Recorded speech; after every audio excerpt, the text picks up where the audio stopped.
Zachary Badiengila dit Nemwanasemi a fini sa course ce mercredi au centre hospitalier Nganda à Kinshasa.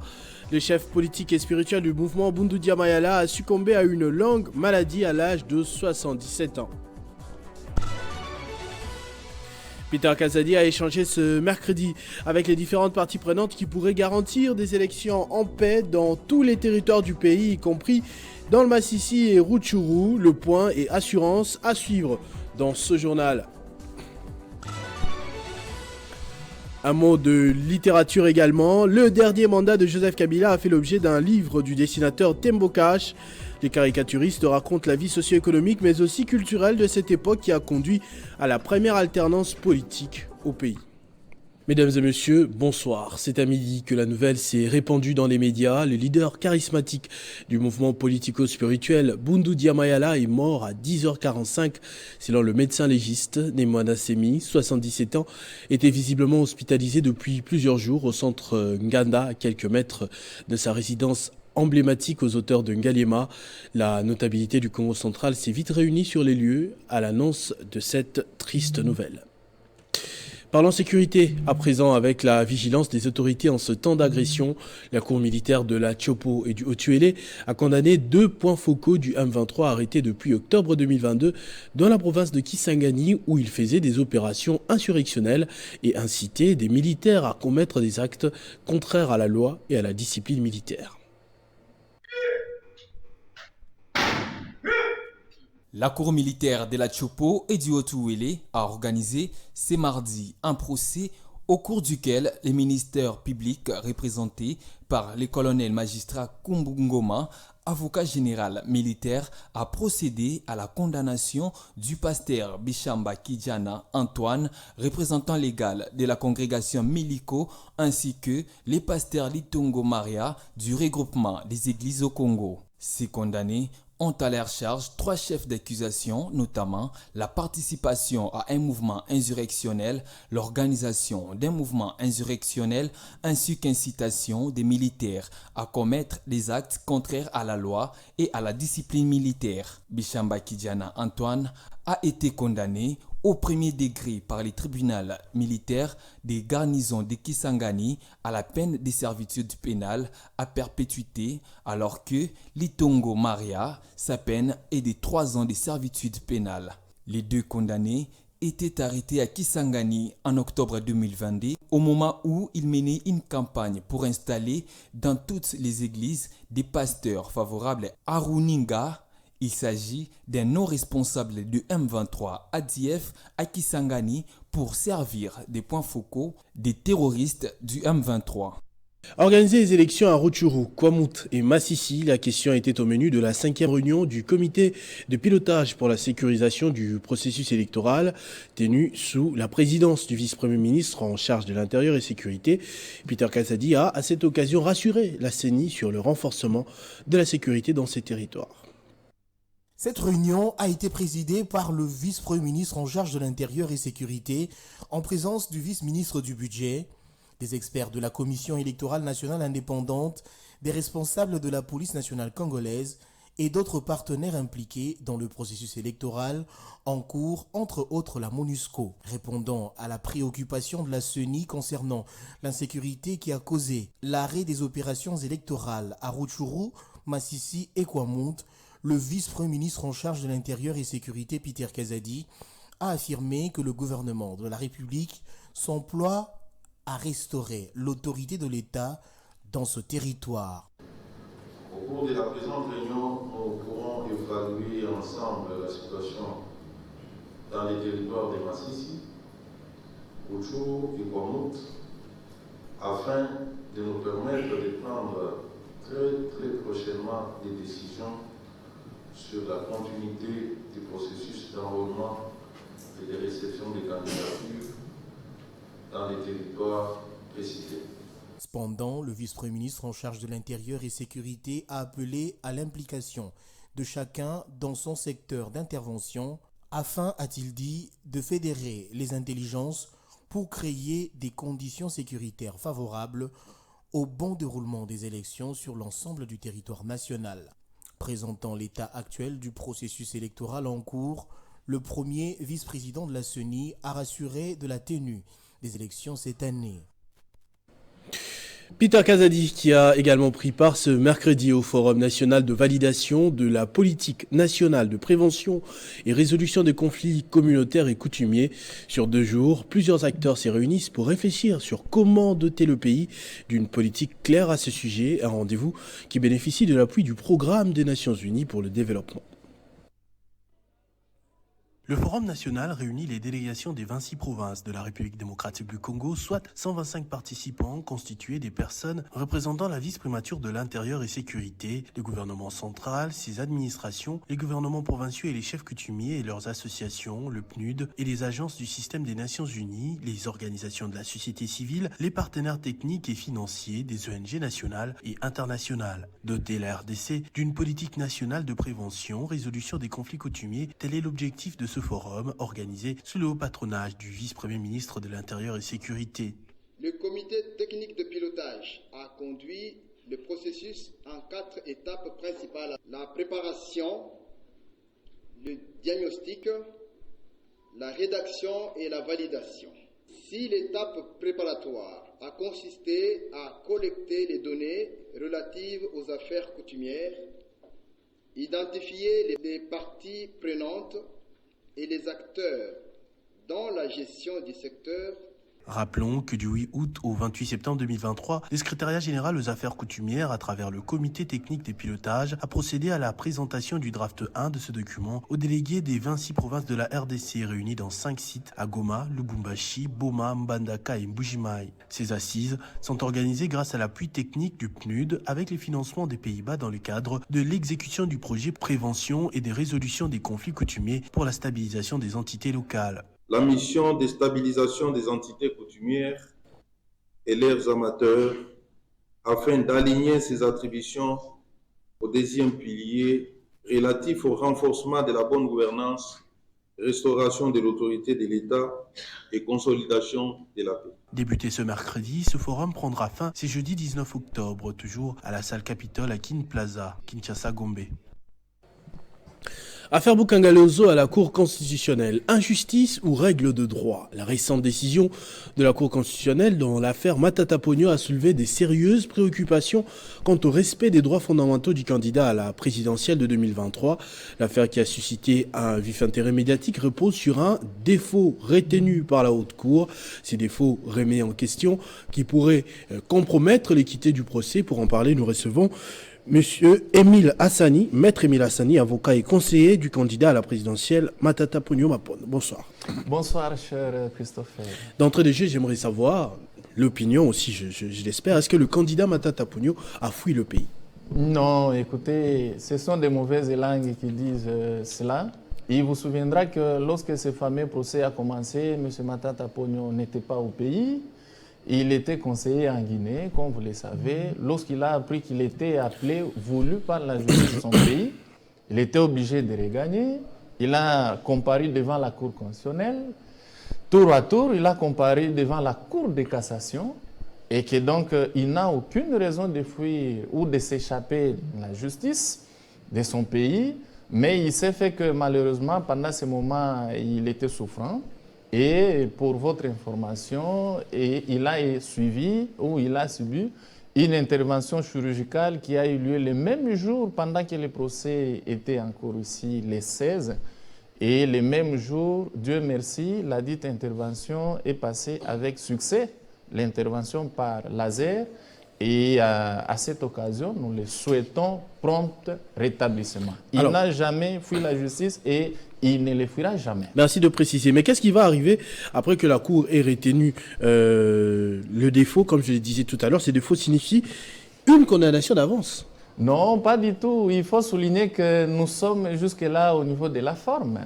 Et du point de vue procédural, comme on a retenu les défauts lors de l'audience passée et que les 2 autres co-accusés en la personne de Christo Grobler, la personne de M. De Gracias Nyembo, ont soulevé des exceptions, lesquelles ont été prises en délibéré par la Cour.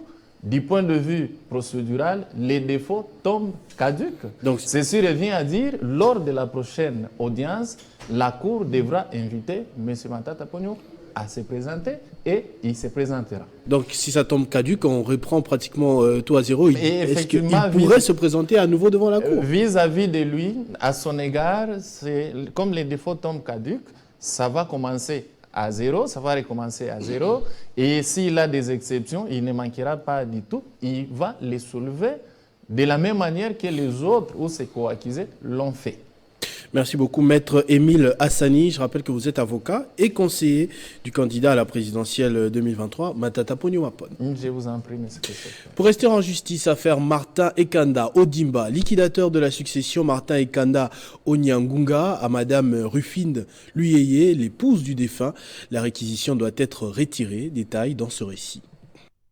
Après les tensions qui naissent au jour le jour entre la famille du promoteur de l'ISIPA et sa femme sur les partages de l'héritage, l'auditorat supérieur de la Gombe vient d'être tranché dans sa réquisition du 20 septembre 2023 au sujet du dossier qui oppose Martin Ekanda Ondimba, liquidateur de la succession Martin Ekanda Onyangunga, à Madame Rufine Luyeye, l'épouse du défunt. L'auditorat supérieur de la Gombe s'est basé tout simplement sur la lettre de l'inspecteur général des services judiciaires qui demande en communication les dossiers RCA 39 030D, l'appel du RC 124 447, qui ne concerne que les partis M. Richard Muhungu contre Benoît Tshibangou. Ceux-ci n'ont rien à voir avec la succession Ekanda. Cette réquisition s'est basée sur un faux en écriture, par conséquent, elle doit être retirée. Madame Rufine Luyeye aurait refusé de partager l'héritage avec la famille de son défunt mari et elle voudrait, selon les sources, s'approprier des l'ISIPA.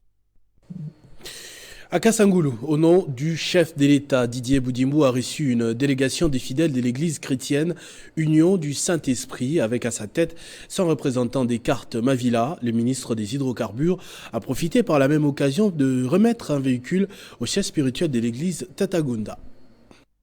Il s'agit d'une rencontre d'une importance capitale, d'autant plus que le membre du gouvernement devrait servir de canal pour transmettre un message de valeurs émanant du chef de l'État, Félix Antoine Tshisekedi, adressé au chef spirituel de l'église chrétienne Union du Saint-Esprit. Ces derniers a bénéficié d'un présent venant de la plus haute hiérarchie du pays. Une clé de contact d'un véhicule de type 4x4 des marques Toyota Land Cruiser lui a été remis, en somme d'un don du président de la République. Et à cette occasion, il vient de nous présenter un véhicule venant de la part du président de la République. C'est ce qui nous va droit au cœur.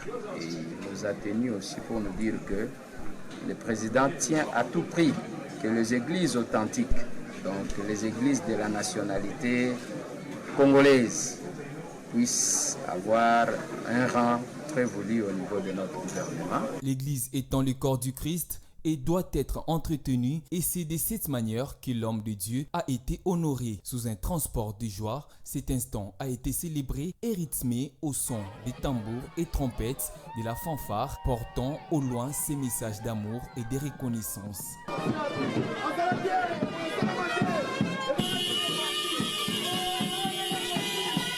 Les fidèles des Écluses ont manifesté leur infinie satisfaction en guise de remerciements pour cet acte posé à l'égard de Descartes Mavila, leur chef spirituel. C'est l'un des établissements publics qui aura le plus contribué au bilan du président de la République. En quelques années seulement, le CEC, l'autorité de certification des substances, s'est doté d'un laboratoire moderne à Moussampo, où s'est rendu récemment Félix Tshisekedi, mais aussi à améliorer la gouvernance dans le secteur minier en RDC. Le 22e anniversaire de l'organisation a été une occasion de célébrer les réalisations, mais également de se projeter dans l'avenir. Commentaire de Gaëtan Koubabouranzi. Le CEC a 22 ans et cette année, une grande célébration a été donnée au salon Capitole de l'hôtel Kin Plaza Rotana. À l'honneur, tous les employés, mais particulièrement l'équipe dirigeante qui a réussi un exploit en construisant un laboratoire à Kolwezi et en participant efficacement à la création de la classe moyenne dans le secteur des mines. Ces réalisations sont unanimement reconnues par le personnel qui a également par ailleurs vu son statut être amélioré. Le CEC aujourd'hui a pris des dimensions qu'il n'avait pas avant. C'est pour cela que nous tenons à remercier nos autorités ici présentes le président du conseil d'administration, le directeur général et le directeur général adjoint, pour avoir hissé très haut l'étendard de notre établissement. Prenant la parole au nom du conseil et de la direction, le directeur général adjoint a rendu un vibrant hommage aux institutions de la République pour leur engagement dans la lutte contre la fraude minière. République, chef de l'État, Félix-Antoine Tshisekedi Tshilombo, je nous invite tous avec empressement à soutenir sa candidature à la présidentielle de décembre 2024 pour lui offrir un deuxième mandat. Même son de cloche aussi du côté du directeur général de l'établissement qui, dans son discours improvisé, a salué l'implication du chef de l'État. Encore une fois, je vous demanderai de soutenir le Premier ministre et de faire ce que son Excellence, Monsieur le Président de la République, a appelé la remontada. La cérémonie s'est suivie de remise des diplômes avant le discours du PCA et la suite dînatoire. Cérémonie de clôture de l'atelier de validation du plan stratégique et opérationnel du Fonds spécial pour la promotion, l'entrepreneuriat et l'emploi des jeunes 2024-2026, tenu du 16 au 18 octobre. Ce document vise à permettre au FSPESJ de répondre convenablement sur terrain aux préoccupations de la jeunesse congolaise. Depuis lundi, ces experts ont enrichi, amendé, validé et réfléchi sur cet instrument capital visant à planifier et ordonner les actions du FSPEJ en vue de rencontrer les problèmes que vive la jeunesse congolaise. En cette journée de clôture, en présence de la ministre de la Jeunesse Yves Bonkoulou, c'est le DGA du FSPEJ qui fait la synthèse du travail abattu ainsi que les recommandations. Réunir un capital humain ainsi que des conditions de travail adéquates, mobilisation des ressources propres, mobilisation des ressources extérieures, promouvoir les compétences et les jeunes génies, renforcer l'engagement social et citoyen des jeunes, appuyer l'assainissement du cadre normatif de protection et de promotion de la jeunesse, accompagner les actions de prévention et de prise en charge psychosocio-médicale des jeunes, soutenir les activités ludiques et culturelles des jeunes. Le directeur général du FSP, Joseph Mbouyi-Mukendi, appelle à l'implication de tous pour réaliser à bien ces plans stratégiques et opérationnels. Une jeunesse préparée, encadrée et exposée est un instrument, c'est au fait le premier instrument même de développement intégral de notre nation. Nous avons besoin de votre collaboration car cette collaboration favoriserait l'atteinte de nos objectifs communs. Aux représentants de Chantal Moulop, coordonnatrice en charge de la jeunesse à la présidence, de saluer cette initiative qui se range derrière la vision du chef de l'État. Enfin, c'est le ministre de la Jeunesse Yves Bonkoulou qui clôture l'atelier de validation du plan stratégique et opérationnel du FSPEJ 2024-2026. Jean-Philbert Mabaya s'est rendu ce dimanche dans son fief et ville natale de Massimanimba en vue de communier avec sa base. Très bien accueilli, le président de la Convention des démocrates et chrétiens promet de ne jamais abandonner la ville qu'il a vue naître. Dès l'entrée de la ville, celui que la population appelle affectueusement patriarche, le sénateur Jean-Philbert Mabaya a été bloqué par la population au niveau de la station-service Makwa. Répondant aux attentes des hommes, femmes, tout âge confondu, y compris les enfants qui crient en son nom, Jean-Philbert Mabaya était donc obligé de descendre de sa Jeep pour marcher avec la foule venue des différents secteurs pour l'accueillir. Avant d'entamer ses activités, l'élu des élus a d'abord commencé par s'incliner devant la tombe de Kamitatu. Arrivé avec peine à Gémos, les lieux du meeting, suite à la marée humaine mobilisée et où chefs coutumiers, notables et cadres de la convention des démocrates l'attendaient. Jean-Philbert Mabaya a, après l'ambiance d'accueil, remercié les siens pour l'accueil chaleureux. Massimanimba, c'est mon fief. Ma base, je suis né ici, c'est ma terre précieuse. Je suis très content de me retrouver parmi mes grands frères et sœurs. Je suis très content de vous. Merci de votre présence, mais vous devez prendre vos responsabilités en main car vous êtes le premier responsable pour que Massimanimba se développe. Mes frères et sœurs, les élections arrivent et qu'on le veuille ou pas, les élections auront bel et bien lieu cette année. Vous et vos enfants, vous devez voter. Comme partout où les cortèges des Sédine Fils est passé, à Kalunda et à Massi secteur, les cortèges de Jean-Philbert Mabaya a été bloqué par la population qui voulait à tout prix échanger avec celui qui a toujours prêté oreille attentive à leurs doléances. Les paris est donc gagné pour Jean-Philbert Mabaya. Dans le Haut-Uélé, le gouvernement provincial continue de s'acquitter de son devoir, d'appuyer les chambres de commerce et la société civile dans sa diversité pour la mise en œuvre de la taxe spéciale conventionnelle pour la reconstruction de la province. Lundi, les partenaires de ce protocole d'accord se sont réunis au gouvernorat de province à Isiro pour son évaluation, occasion pour l'autorité provinciale d'interpeller les acteurs à pouvoir s'acquitter de leurs devoirs autant que son gouvernement. C'est conformément au protocole d'accord signé entre le gouvernement provincial du Haut-Uélé, le Conseil provincial de la Fédération des entreprises du Congo, la FENAPEC et la société civile dans toute sa diversité que les parties prenantes se retrouvent autour du gouverneur de province, Christophe Bassia Nanga, pour évaluer la mise en œuvre de ces documents signés en juillet 2023. Bien fondé, mais aussi, on s'est rappelé que nous sommes convenus que la manifestation violente n'avait plus sa raison d'être parce que par excellence, les océans nationaux, la chaise différente, pas débattre, pas trouver ma solution.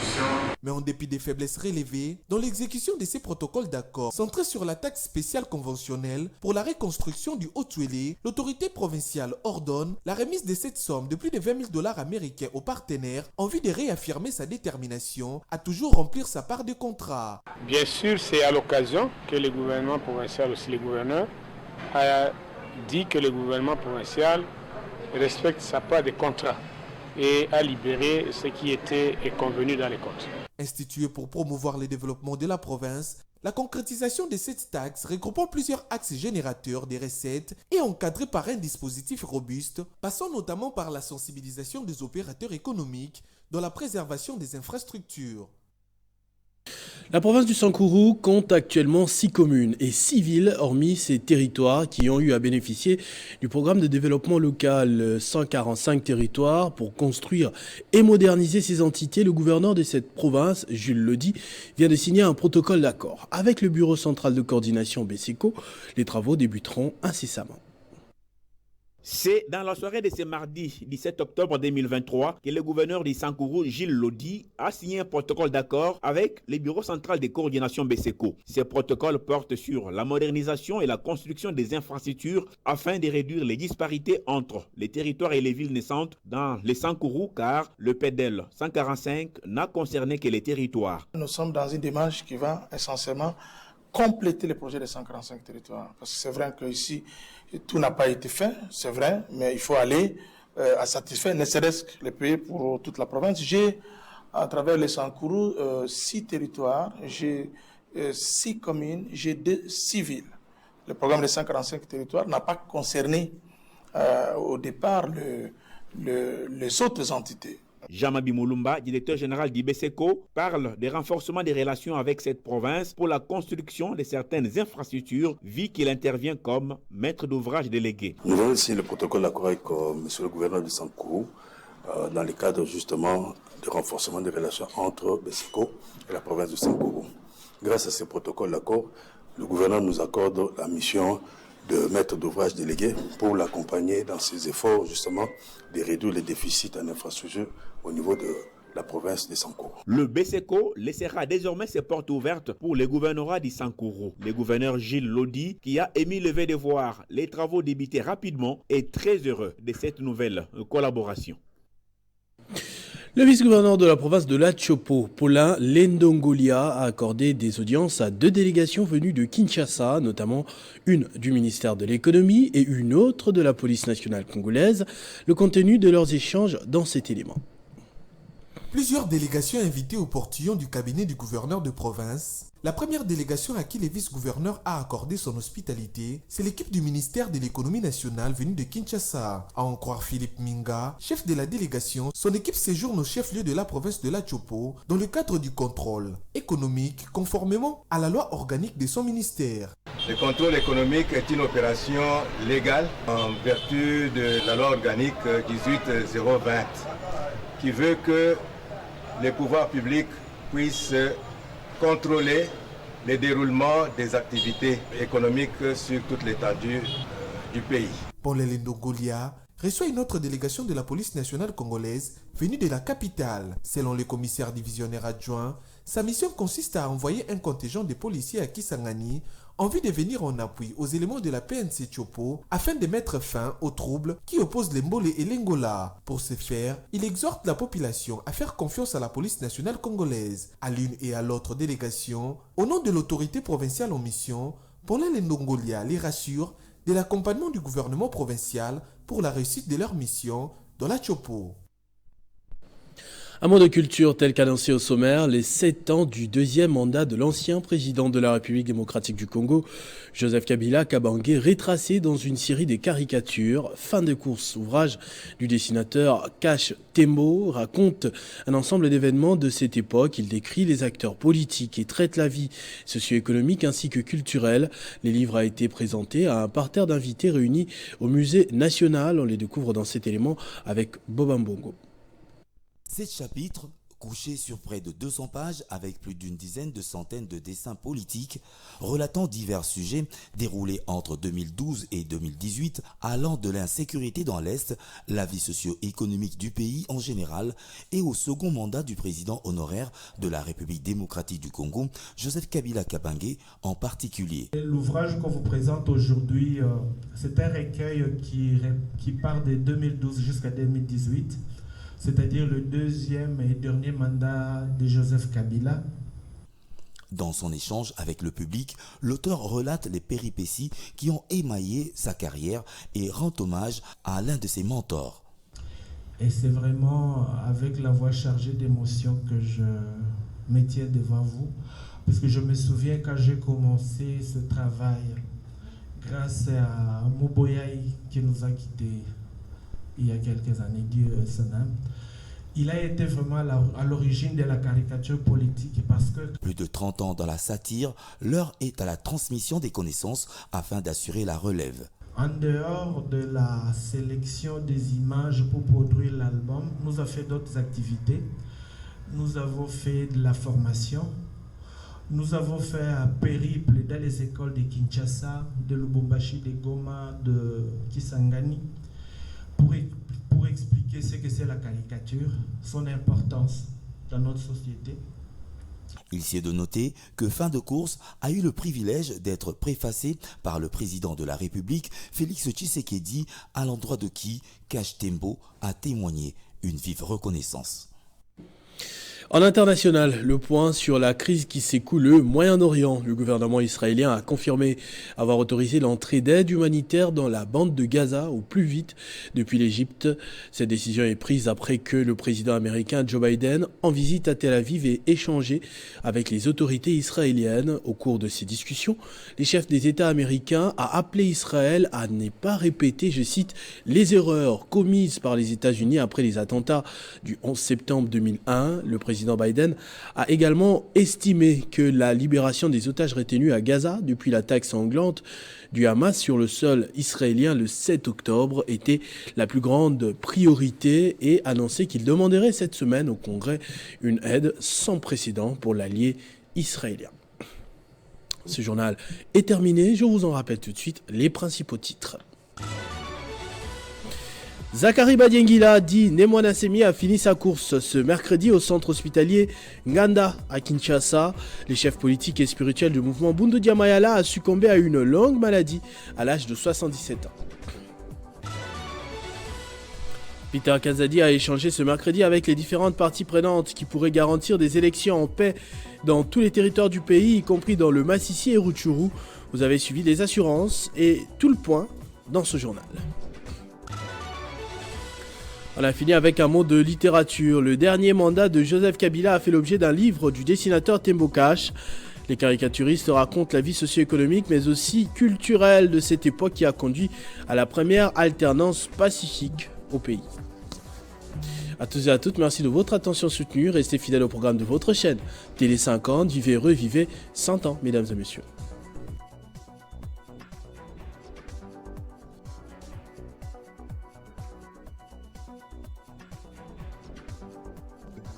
Retrouvez toute l'actualité en continu sur www.tele50.cd.